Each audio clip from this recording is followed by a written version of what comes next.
Olá, sejam todos bem-vindos à nossa aula sobre sindicância administrativa disciplinar. Na aula de hoje abordaremos os seguintes tópicos sobre a sindicância administrativa disciplinar. Primeiro, a natureza. Segundo, a finalidade. Terceiro, os prazos relacionados ao encarregado e quarto, quem pode ser encarregado da apuração. A sindicância administrativa disciplinar está prevista no mapa nos artigos 272 a 320, ou seja, são 48 artigos sobre o tema, que vão desde o conceito até o julgamento do processo administrativo pela autoridade. A SAD tem natureza de processo disciplinar acusatório, em que obrigatoriamente devem ser observados o devido processo legal, a ampla defesa e o contraditório, possibilitando a aplicação de sanções administrativas, exceto reforma e demissão, que possuem processo disciplinar próprio, como o PADI, o PADIS e o PAI. O artigo 272 nos traz que a SAD é uma modalidade de processo disciplinar acusatório, com rito e procedimentos próprios. Possibilita a aplicação de sanções administrativas que não importem em reforma ou demissão do militar estadual e poderá ser utilizada como base para a instauração de PADI, PADIS ou PAI. E qual é a finalidade da SAD?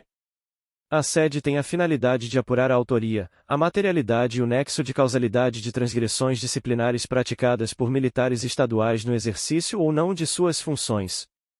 Voltando ao artigo 272. A SAD tem por finalidade apurar a autoria, a materialidade e o nexo de causalidade de transgressões disciplinares praticadas por militares estaduais no exercício ou não de suas funções, de maneira rápida e padronizada. O artigo 286.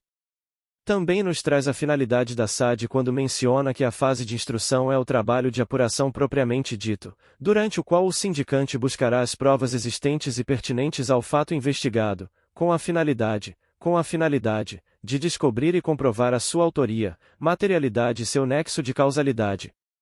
Sobre os prazos da SAD temos que o prazo para a conclusão da SAD é de 30 dias corridos, podendo ser prorrogado por até 10 dias corridos em casos de necessidade, quando tempestivo e devidamente motivado pelo sindicante.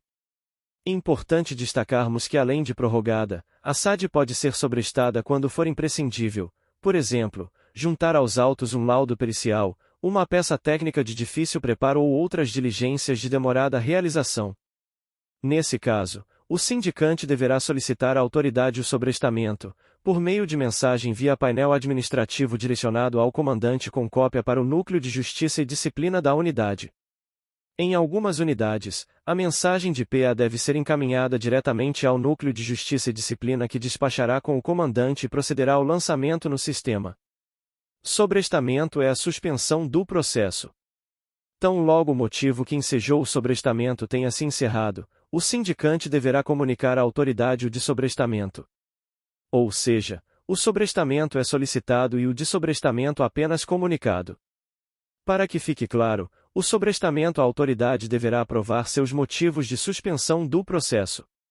Já no caso do dessobrestamento, o sindicante não depende de autorização da autoridade, devendo apenas comunicá-la. No caso de sobrestamento, a contagem do prazo restante será retomada da data do dessobrestamento dos autos, computando-se o dia da comunicação do dessobrestamento. Observem que o mapa nos fala que a SAD poderá ser sobrestada por prazo razoável, em regra, não superior a 30 dias corridos. Ultrapassando esse prazo, deverá o sindicante, antecipadamente, requerer a continuidade do sobrestamento, devendo comprovar motivadamente a eventual manutenção do sobrestamento, enquanto se fizer necessário, fazendo-se registrar tudo no relatório final. Além da prorrogação e do sobrestamento, a SAD poderá também ter seus prazos renovados, desde que devidamente motivado e fundamentado pelo sindicante, em situações excepcionais. Os atos de prorrogação, renovação, sobrestamento e dessobrestamento não necessitam de publicação, bastando juntar aos autos o despacho da autoridade. Importante nós lembrarmos que o Núcleo de Justiça e Disciplina deverá ser informado sobre esses atos, para que proceda o lançamento no sistema.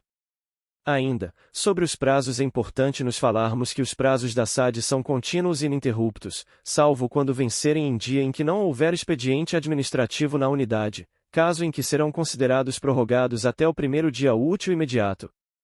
A contagem do prazo inicia-se no primeiro dia útil seguinte ao do recebimento da portaria pelo sindicante.